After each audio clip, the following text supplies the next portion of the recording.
ஆண்டவர்களோடு இருப்பதாக.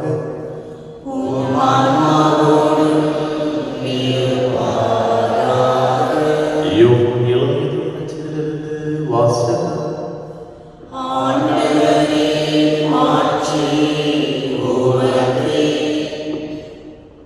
அக்காலத்தில் இயேசு யூதர்களிடம், என் தந்தை என்றும் செயலாற்றுகின்றார், நானும் செயலாற்றுகிறேன் என்றார். இவ்வாறு அவர் ஓய்வு நாள் சட்டத்தை மீறியதோடு இல்லாமல் கடவுளை தம் சொந்த தந்தை என கூறி தம்மையே கடவுளுக்கு இணையாக்கியதால் யூதர்கள் அவரை கொல்ல இன்னும் மிகுந்த முயற்சி செய்தார்கள். இயேசு அவர்களை பார்த்து கூறியது, மகன் தாமாக எதை செய்ய இயலாது, தந்தையிடம் தாம் காணும் செயல்களையே செய்ய இயலும். தந்தை செய்பவற்றை மகனும் செய்கின்றார் என நான் உறுதியாக உங்களுக்கு சொல்கிறேன். தந்தை மகன் மேல் அன்பு கொண்டு தாம் செய்யும் அனைத்தையும் அவருக்கு காட்டுகிறார். இவற்றை விட பெரிய செயல்களையும் அவருக்கு காட்டுவார். நீங்களும் வியப்புறுவீர்கள். தந்தை இறந்தவரை எழுப்பி அவர்களை வாழ வைப்பது போல மகனும் தாம் விரும்பியவர்களை வாழ வைக்கிறார். தந்தை யாருக்கும் தீர்ப்பு அளிப்பதில்லை. தமக்கு எல்லாரும் மதிப்பு கொடுப்பது போல மகனும் மதிப்பு கொடுக்க வேண்டும் என தீர்ப்பு அளிக்கும் அதிகாரம் முழுவதையும் அவர் மகனுக்கு அளித்துள்ளார். மகனை மதியாதவர் அவரை அனுப்பிய தந்தையும் மதிப்பதில்லை. என் வார்த்தையை கேட்டு என்னை அனுப்பியவரை நம்புவோர் நிலை வாழ்வை கொண்டுள்ளனர். அவர்கள் தண்டனை தீர்ப்புக்கு உள்ளாக மாட்டார்கள்.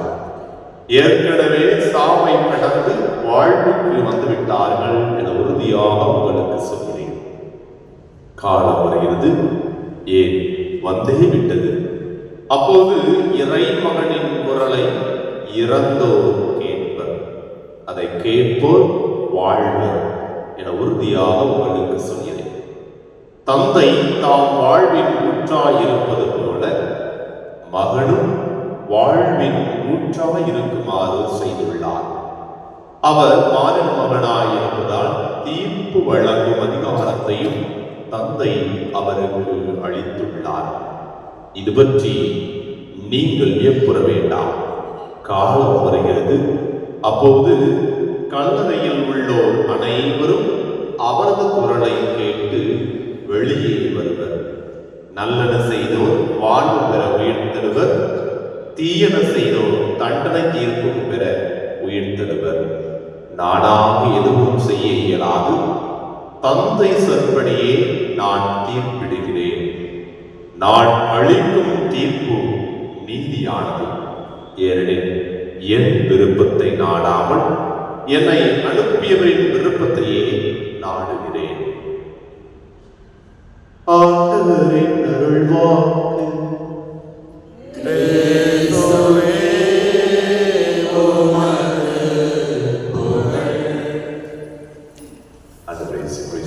மிகவும் பிரியமுள்ளவர்களே, திருவயதில் இருக்கின்ற பொழுது மறைக்கல்வி வகுப்பில் அல்லது புது நன்மை வாங்குகின்ற சமயத்தில் ஒரு கேள்வி எப்போதும் கேட்பதுண்டு. அதே கேள்வி நானும் உங்களுக்கு கேட்கலாம் ஆசைப்படுறேன். தந்தை கடவுளா? தந்தை கடவுளா இல்லையா? கடவுள். மகன் கடவுளா? மகன்றது ஆண்டவர் இயேசு கிறிஸ்து கடவுளா? கடவுள். தூய ஆவி கடவுளா? கடவுள். அப்ப எத்தனை கடவுள் நமக்கு? 3 கடவுள். கரெக்ட் தான்.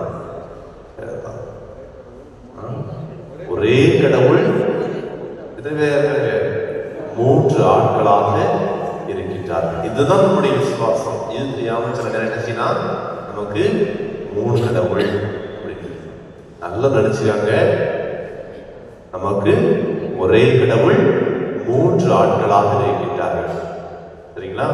அது கொஞ்சம் கொஞ்சம் கஷ்டம் தான் புரியுறதுக்கு. ட்ரினிட்டேரியன் காட், ஒவ்வொரு கடவுள் தான் ஒவ்வொரு திருப்பலியிலும் ஒவ்வொரு ஜெபத்திலும் எப்படி சொல்லணும்? தந்தை மகன் தூய ஆவியின் பெயராலே கடவுளுடைய பெயரான ஒவ்வொரு காரியத்தை, எந்த ஒரு காரியத்தை தொடங்கினாலும் மூவர் இறைவனை நாம் தொடங்கி அழைத்தே நாம் தொடங்குகின்ற ஜெபம். இன்றைய நற்செய்தி வாசகத்தை பார்க்கின்ற பொழுது தந்தை வேறல்ல, நாம் வேறல்ல அப்படின்னு ஆண்டவர் இயேசு கிறிஸ்து தன்னுடைய ஒன்றிப்பை உணர்த்துவதை பார்க்கின்றோம். என்னுடைய வார்த்தையை கேட்பவர்கள் தந்தையுடைய வார்த்தையை கேட்கின்றார்கள், என்னை பார்ப்பவர்கள் தந்தையை பார்க்கின்றார்கள் என்பதை மிக தெளிவாக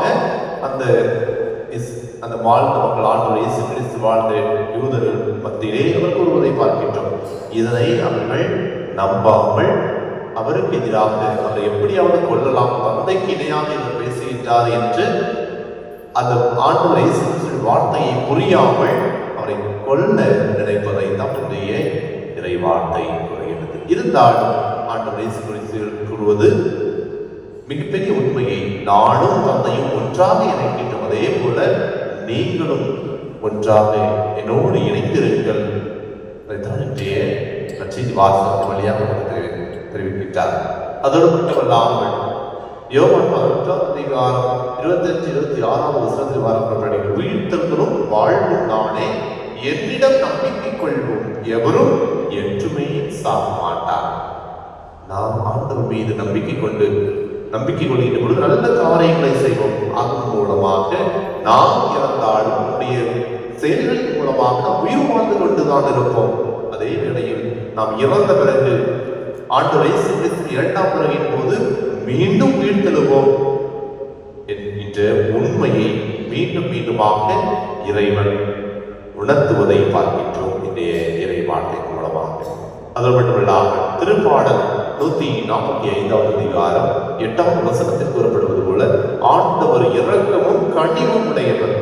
தொடர்ந்து 18 வசனத்தில் பார்க்கின்றோம். திருப்பாடல் 145 18 வசனம் பார்க்கப்படுகிறது.